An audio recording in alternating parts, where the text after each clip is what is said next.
Terima kasih pimpinan. Yang saya hormati pimpinan beserta seluruh anggota Komisi 11, Bapak Ketua Umum Asosiasi, Pak Ancik, Pak Ananda, dan Pak Ronald.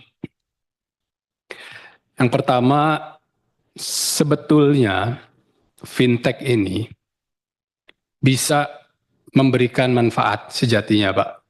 Khususnya bagi 3T ini yang belum terjangkau oleh bank, terluar, kemudian ultramikro, dan juga yang belum bankable.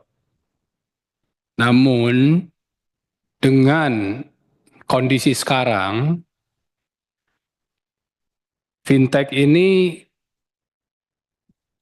belum bisa dibilang sebagai sebuah solusi bagi orang-orang ultramikro, unbankable, ataupun yang 3T. Kenapa?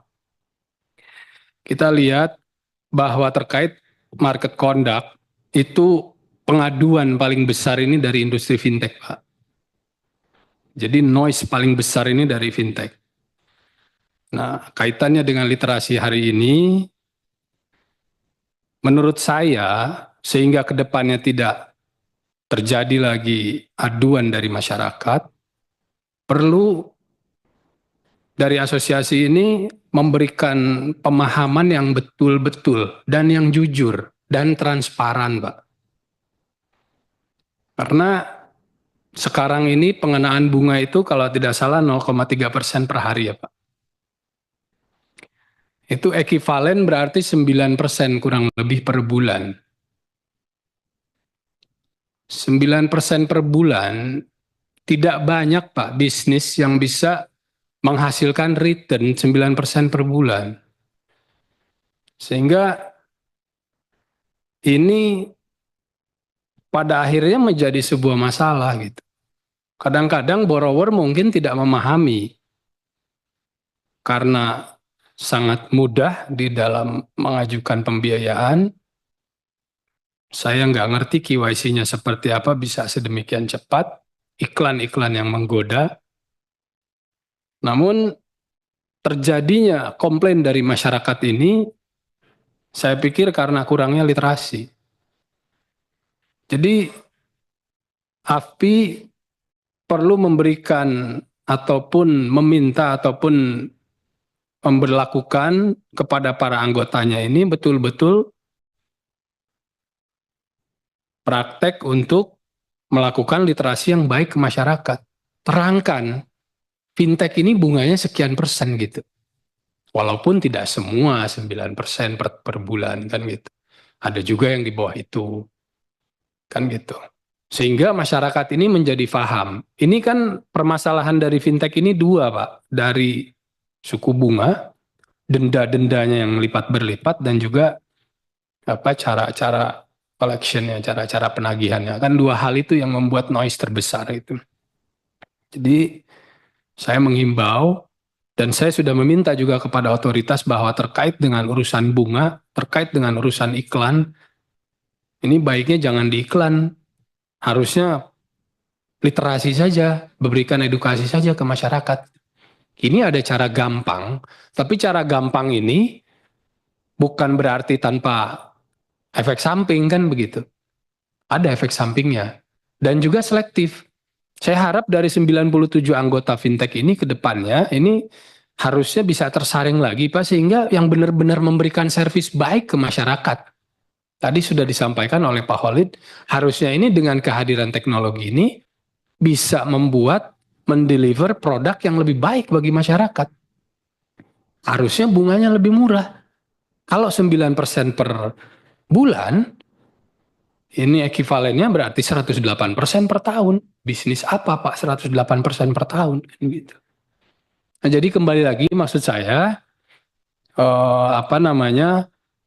terkait dengan bunga ini Pak, saya meminta agar AFPI lebih aktif lagi Pak. Berikan. Kita ini kalau mau jualan produk, kalau kita yang jadi konsumennya mau nggak? Saya nggak yakin Bapak dan Ibu di sini adalah konsumen. Mau kalau misalnya butuh duit cepet, pinjemnya ke pinjol. Ke Pindar.